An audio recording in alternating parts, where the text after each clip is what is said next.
ಪ್ರಭು ಯೇಸು ಕ್ರಿಸ್ತರಲ್ಲಿ ನನ್ನೊಲವಿನ ಸಹೋದರ ಸಹೋದರಿಯರೇ ಹಾಗೂ ಮುದ್ದಾದ ಮಕ್ಕಳೇ, ಇಂದು ಜನವರಿ 2 ಗುರುವಾರ. ಇಂದಿನ ಶುಭ ಸಂದೇಶ ಯೋವಾನ 1:19-28. ಪ್ರಿಯರೇ, ಈ ಒಂದು ಶುಭ ಸಂದೇಶ ಭಾಗದಲ್ಲಿ ಸ್ನಾನಿಕ ಯೋವಾನನ ಬಳಿ ಕೆಲವರು ಬಂದು ತಾನು ಯಾರು ಎಂದು ಕೇಳಿದಾಗ ಆತ ತಾನು ಯಾರೆಂದು ನೇರವಾಗಿ ಉತ್ತರವನ್ನು ನೀಡುತ್ತಾನೆ.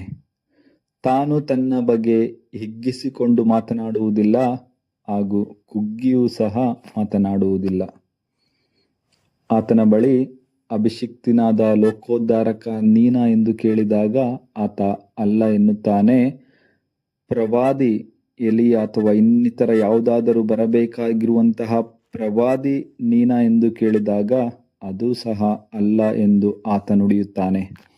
ಹಾಗೂ ತಾನು ಯಾರೆಂದು ಮತ್ತೆ ಅವರು ಕೇಳಿದಾಗ ಬರಲಿರುವಂತಹ ಈ ಲೋಕೋದ್ಧಾರಕನ ಆದಿಯನ್ನು ಸಿದ್ಧಪಡಿಸುವಂತಹ ವ್ಯಕ್ತಿ ನಾನು, ಆ ಬೆಂಗಾಡಿನಲ್ಲಿ ಕೂಗುವವನ ಸ್ವರವೇ ನಾನು ಎಂದು ಆತ ಉತ್ತರಿಸುತ್ತಾನೆ. ಹೌದು ಪ್ರಿಯರೇ, ಆತ ತನ್ನ ಕುರಿತು ಹೆಚ್ಚಾಗಿಯೂ ಸಹ ಏನು ಮಾತನಾಡುವುದಿಲ್ಲ, ಅಥವಾ ಆತ ತನ್ನನ್ನೇ ಕೀಳಾಗಿ ಕಂಡು ಕುಗ್ಗಿಸಿ ಸಹ ಆತ ಮಾತನಾಡುವುದಿಲ್ಲ. ಆತ ಯಾರೆಂದು ನೇರವಾಗಿ ನುಡಿಯುತ್ತಾನೆ.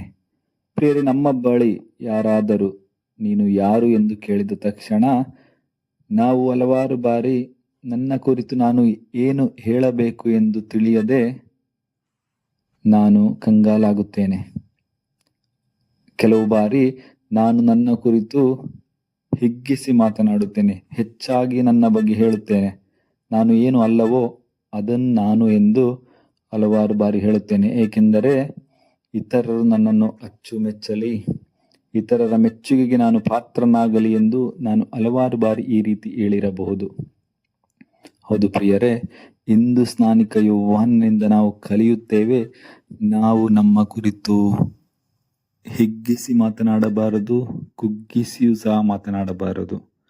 ನಾವು ಯಾರು ಎಂದು ಮೊತ್ತ ಮೊದಲು ನಾವು ಅರಿಯಬೇಕು. ಹಾಗೂ ನಾವು ಯಾರೆಂದು ಇತರರು ಕೇಳಿದಾಗ ನೇರವಾಗಿ ನಿಜವಾದ ಉತ್ತರವನ್ನು ನೀಡುವಂಥ ವ್ಯಕ್ತಿಗಳು ನಾವಾಗಬೇಕು. ದೇವರು ನಮ್ಮೆಲ್ಲರನ್ನು ಆಶೀರ್ವದಿಸಲಿ. ಆಮೇನ್. ಹಲ್ಲೆಲೂಯಾ.